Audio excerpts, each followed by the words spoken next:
नमस्ते, प्रणाम, सलाम, जोहार, जय हिंद।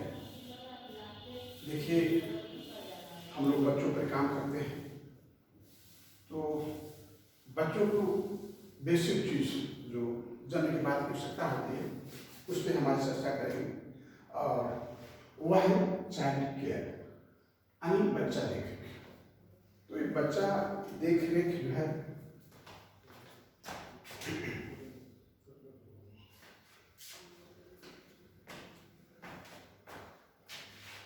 देखिए, शिशु रखरखाव, पालन पोषण संबंधी तत्पर है। इसका अर्थ है कि शिशु के जन्म से लेकर आत्मनिर्भर होने तक जो शिशु और उसके माता पिता अभिभावक जो प्रयास करते हैं, यानी शिशु के जन्म से लेकर के आत्मनिर्भर होने तक, जब तक वह स्वतंत्र नहीं है, उसको क्या कहते हैं? लालन और पालन, देख और रेख। चलिए, अब देखिए, ऐसा है कि जिसकी जैसी लालन पालन होगा, कहावत है, बच्चों का पहला स्कूल उसका घर माँ होती है। तो चलिए, एक अच्छे विकास के लिए अच्छे संस्कार, अच्छे एनवायरमेंट, अच्छे होम एनवायरमेंट होना जरूरी है। अब देखिए, हम पहला इस पर हम ध्यान देंगे बच्चे के पालन पोषण को प्रभावित करने वाले कारक, कि बच्चे के कौन से ऐसे कारक हैं जो बच्चे के लालन पालन को प्रभावित करते हैं। तो देखिए, सर्वप्रथम है परिवार की सामाजिक आर्थिक, यानी परिवार का सोशल स्टेटस। कितने लोग क्या है, क्या बोलते हैं, नहीं भाई, किसी घर परिवार में अगर ईश्वर का दिन कोई बच्ची अच्छी कला उसमें है, डांस कर लेते हैं, तो उसका परिवार क्या करेगा? उसको डिमोलाइज करेगा। क्यों करेगा? नहीं नहीं नहीं नहीं नहीं, हमारे घर परिवार में सब नहीं चलता है, कल तो होगा कि हमारी बच्ची की शादी नहीं होता है। मान लिया किसी को, ये तो कला की ईश्वरीय देन है, कोई ऐसी बच्ची है जो अच्छा डांस कर लेती है और बहुत विकास आगे कर रही है, जो बहुत काफी आगे विकास और डांस करते लोग देखे तो क्या करने नहीं, कल तो कोई देखे हमारी बेटी की शादी नहीं हो, ये तो ठीक नहीं, ये हमारे खानदान, हमारे संस्कार में, हमारा समाज में नहीं है, अतः ये नहीं चलेगा। तो है ना, परिवार की सामाजिक आर्थिक स्थिति, वो उसको आगे ले जा नहीं सकता, क्योंकि सामाजिक भी उसका स्थिति डाउन है और आर्थिक स्थिति भी डाउन है। तो यह भी सामाजिक और आर्थिक स्थिति भी बच्चे के विकास में बाधक है। और सांस्कृतिक परंपरा, हमारा संस्कृति, हमारा परंपरा है, हम इसी में रहेंगे, यही काम करेंगे, आगे कोई काम हम नहीं कर सकते हैं, यानी हम जो करते आ रहे हैं वही करेंगे। मान लीजिए कोई वाशरमैन है, तो नहीं, हमारा कोई खानदानी पेशा नहीं काम करेगा। बार्बर है, नहीं, हमारा खानदानी पेशा नहीं काम करेगा, ऐसा कोई बात नहीं है। आप भी आगे बढ़ सकते हैं, आपको मौका मिल सकता है, बशर्ते आपके प्रयास और आपका सामाजिक आर्थिक स्थिति ठीक होनी चाहिए, आपका इंटरनल जो कैपेसिटी है बड़ा मजबूत होना चाहिए। प्राकृतिक क्षेत्र जैसे गांव शहर, मैं एक बार कहा था कि गांव के लोग अगर एक बंदर देखेगा तो कहेगा, अरे बंदरा बंदरा बंदरा, हम देखे हैं इसलिए बोल रहे हैं। और उसी गांव के थोड़ा सा कोई बच्चा पढ़ा लिखा घटता है, अच्छे संस्कार का है, अच्छी शिक्षा पाया है, तो कहेगा क्या? अरे बंदर है बंदर है बंदर। और वही आप जब टाउन में चले जाइए तो टाउन में क्या कहेगा? अरे मंकी, है ना। तो ये गांव शहर का फर्क होता है। इसके बाद अभिभावक दृष्टिकोण, अरे 50 बीघा जमीन है, कहाँ नौकरी करेगा? नौकरी में कहाँ मिलेगा? जितना नौकरी करो तो क्या हिस्सा बिगड़ जाएगा। इसलिए उस बच्चे को न नौकरी करने दिया जाएगा और न बिजनेस करने दिया जाएगा, अपने ही कार्य में फंसा कर रख दिया जाएगा। अंडरस्टैंड? तो आप कैसे समझते हैं कि हमारा जो है बच्चों का पालन पोषण सही हो, सही लालन पोषण करने के लिए तो सोचना पड़ेगा हम कैसे बच्चे को आगे बढ़ा सकते हैं। स्वयं विज्ञान वाला भाई, अगर बच्चा विज्ञान है तो निश्चित रूप से है कि उसको स्कूल आने जाने में सुविधा, पहला पॉइंट, देख रेख में सुविधा, तो निश्चित रूप से विज्ञान का भी प्रभावित करता जाता है बच्चे के लालन पालन और विकास में। वातावरण, environment, important thing is that मैं वातावरण इन्वायरमेंट के बारे में मैनेज नो योर कंपनी। मेरे से एक आदमी ने कहा कि सर आप कहाँ रहते हैं? मैंने कहा मैं बस्तापुर में रहता हूँ। तो मैंने कहा इसलिए बस्तापुर में रह के आपने इतना सा संस्थान चलाया, इतने लोगों को नौकरी दिया, ये तो बहुत प्रशंसा की बात है, वो जगह तो ठीक नहीं है। हम कह नहीं, देखिए कुछ भी हो, लेकिन हम तो उसी लेबर के बीच से अपने जीवन उन लेबरों के बीच में 300 घर के लेबर के बीच में मैंने अपने 35 वर्ष जीवन गंवाया है। पर चंदन विश्वापत नहीं लपटे रहो भुजन, भाई चंदन तो चंदन है, संस्कार अपना अपना है, जैसे बनाकर वैसे बनेगा। आप ये अपनी बनाने के ऊपर डिपेंड करता है। बनने वाला को बिगाड़ नहीं सकता, बिगड़ने वाला को कोई पैदा नहीं है जो उसको बना सकता है। हम लोग जो लोगों को पढ़ाते और लिखाते हैं उसी को पढ़ाते लिखाते हैं श्रद्धावान बनते ज्ञान। जिसको श्रद्धा होती है सीखी, श्रद्धा नहीं हो तो हम भी नहीं सिखा सकते हैं। आप देखते हैं बड़े बड़े लेक्चर प्रोफेसर के बेटे चोर डकैत ज्ञान कर जाते हैं, सुने मैं खुद जानता हूँ। हमारे टीचर को डायरेक्ट थे, बहुत विद्वान थे, आज के दिन वो नहीं है, उनके बेटा बहुत प्रकाश देते हैं। चलिए मैं इस पर जाना हम नहीं चाहेंगे। अब ये था हमारा कि बच्चों के पालन पोषण में प्रभावित करने वाले कारक। अब सेकेंड में आता है बच्चों के पालन पोषण में माता पिता को प्रभावित करने वाले कारक। ये तो बच्चों को प्रभावित करने वाले कारक है। जो बच्चों को प्रभावित करता है, जो मैंने आपको अभी हमने बताया, सामाजिक आर्थिक परिस्थिति, सांस्कृतिक वातावरण, प्राकृतिक क्षेत्र, गांव शहर, और उसके बाद अभिभावक दृष्टिकोण, स्वयं दिव्यांग बालक और एनवायरमेंट वातावरण। अब आता है माता के कौन से सहकारी को प्रभावित करता है। तो नंबर 1 है अभिवृत्ति। अभिवृत्ति ये जो है आपका दिव्यांग बच्चे के बारे में अवधारणाएं हमारा बच्चा जब से पैदा होता है तब से ही पुष्टि भी हुआ है। यानी दिव्यांग बच्चे पैदा लेते हैं तो उसकी धारणाएं भी गड़बड़ हो जाती है, क्योंकि बच्चे जैसे माँ के गर्भ में रहते हैं तो उसमें धारणा कुछ और होता है। इस पर मैं बता चुका हूँ। और जब बच्चे जन्म लिए और दिव्यांग हो गए तो चाहे तो आगे की चलना शुरू हो जाती है। यानी सोचा समझा कराया सब ध्वस्त हो जाता है। तो सब कुछ इसके आने के बाद समस्या पैदा हो जाती है, और जिसके कारण बच्चे अभिभावक कुछ सोच और समझ नहीं पाता है, वो मन स्टेशन हो जाता है। दूसरा तत्वबोध। तत्वबोध इसमें माता पिता बच्चे का पालन पोषण परिवार वालों पर छोड़ देता है। यानी क्या करता है, चलो ठीक है, किसी परिवार में किसी बच्चे की शादी हो गई, बच्चा पैदा हो गया, वो बाहर में रह रहा है लड़का, और बच्चे का देख रेख उसके नाना नानी या उसके दादा मामा करते हैं। तो होता क्या है कि अभिभावक को तत्वबोध का ज्ञान भी नहीं होता, क्योंकि उनको बच्चे का लालन पोषण कर रहा है, क्योंकि वो तो दादा दादी नाना नानी करते हैं। अपेक्षाएं, यही अभिभावकों को बच्चे के लालन पालन में अभिभावकों को जो है वो प्रभावित करता है।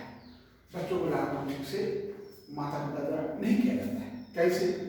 अगर माता पिता जो बच्चे की उम्मीद करते हैं अगर उसके विपरीत होता है, जैसे लड़के के स्थान पर लड़की जन्म, समान बच्चे की अपेक्षाएं, दिव्यांग का जन्म होना, तो एक तो माँ बाप सोचा था लड़का होगा हम पढ़ाएंगे, डॉक्टर बनाएंगे, इंजीनियर बनाएंगे, आज क्या पढ़ाएंगे भगवान जाने क्या क्या सोच रखा होगा, और बच्चा नहीं पैदा हो तो बच्ची पैदा हो, और वो भी दिव्यांग पैदा हो।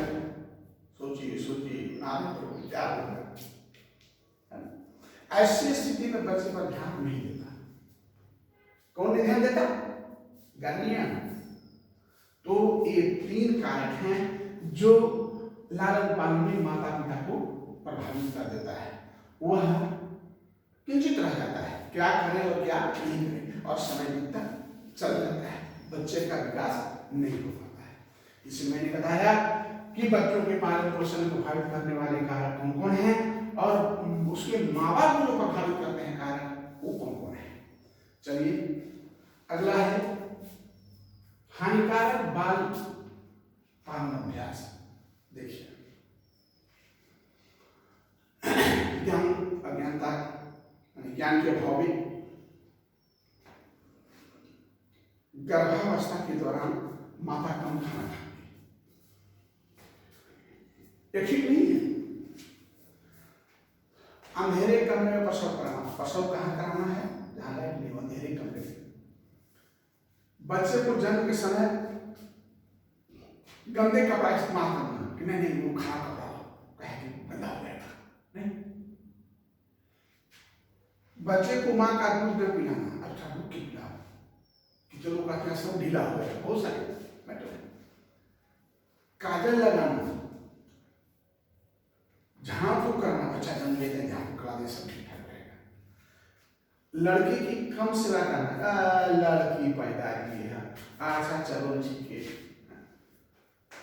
बच्चे को रुलाना, बच्चे को रोना चाहिए, लेकिन कितने लोग हैं बच्चों को रोना स्वास्थ्य के लाभदायक है, एक्सेस ऑफ एनीथिंग बैड, किसी भी चीज का ज्यादा हानिकारक है। तो बच्चों को रोना स्वास्थ्य के लाभदायक है, लेकिन ज्यादा रोना भी ठीक नहीं है। बच्चे को दूध पिलाने के बाद पानी पिलाना, दूध पिलाने के बाद पानी पिलाना, बच्चे को जन्म के तुरंत बाद नहलाना। तो ये जितनी चीजों मैंने बताया है ये सभी हानिकारक पालन अभ्यास है। क्या है हानिकारक, माने ये सभी हानि करता है। गर्भावस्था में खाना बैलेंस डाइट लेना चाहिए और अंधेरे कमरे में प्रसव नहीं कराना चाहिए। अब हम बता रहे हैं आपको कि जो बाल उपयोगी अभ्यास है, उपयोगी बाल अभ्यास यानी जो जरूरी है, क्या जरूरी है, माँ का दूध बच्चे को पिलाना सर्वप्रथम, इसमें बहुत विटामिन पाया जाता है जो बच्चे के स्वास्थ्य के लिए बहुत ही फ्रूटफुल है।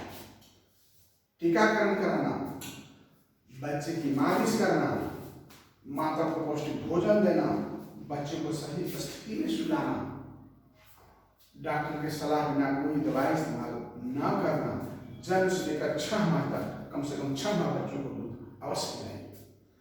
किसी भी प्रकार की समस्या दिखने पर तुरंत डॉक्टर के पास जाइए।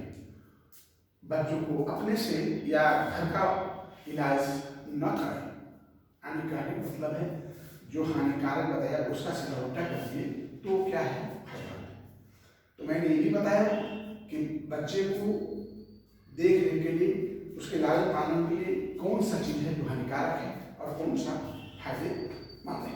देखिए आधुनिक युग में बालक का रखरखाव का आधार, बालक के जो पालन पोषण संबंधी अभ्यास मुख्य आधार जो है वो व्यवहार विज्ञान है।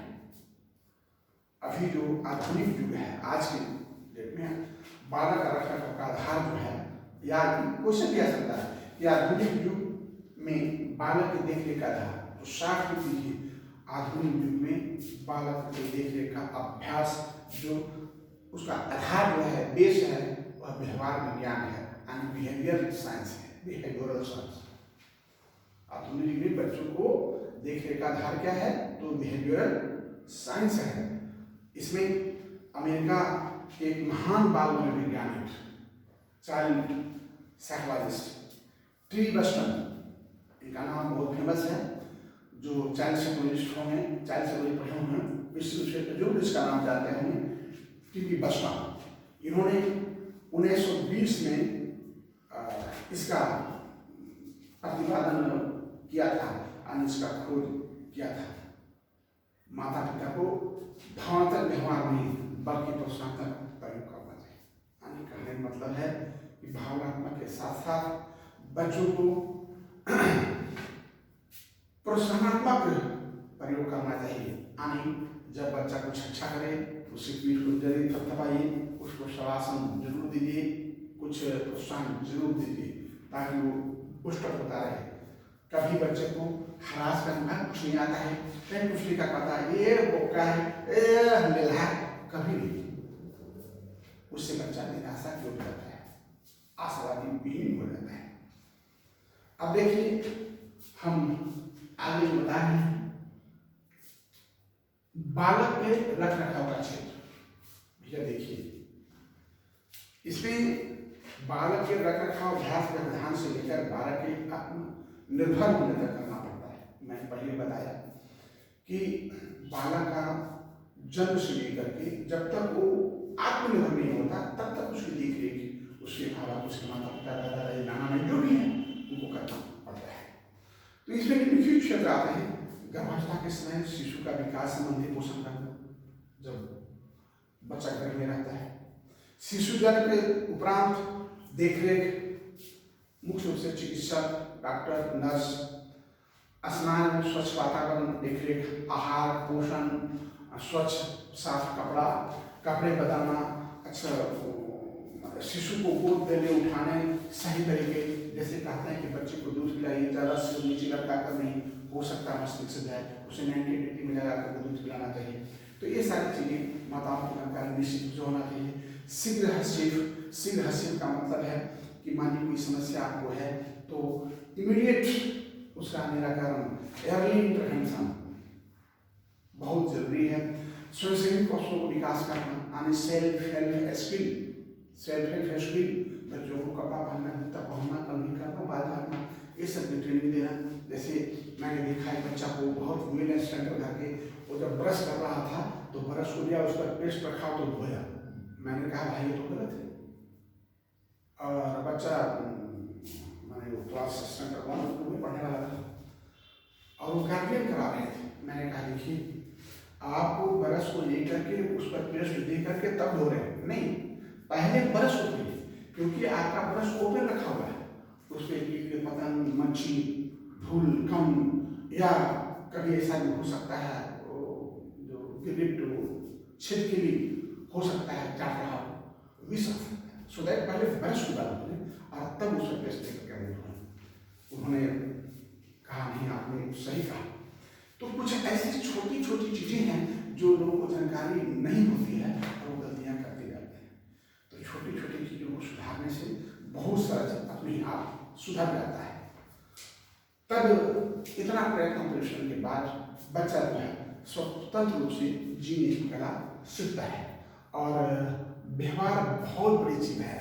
सो दैट बच्चों के प्रति भावनात्मक के साथ साथ व्यवहारात्मक जरूर बनाया जाए। व्यवहारात्मक बनाने का मतलब है बच्चे को बिहेव किसके साथ कैसे करें, ऊंची आवाज में न बोलना है, कब क्या बोलना है, किन से क्या बात कर रहे हैं, इसकी जानकारी जरूर देना चाहिए। मैं समझता हूँ आज का वीडियो आपको बहुत अच्छा लगा होगा। जय हिंद।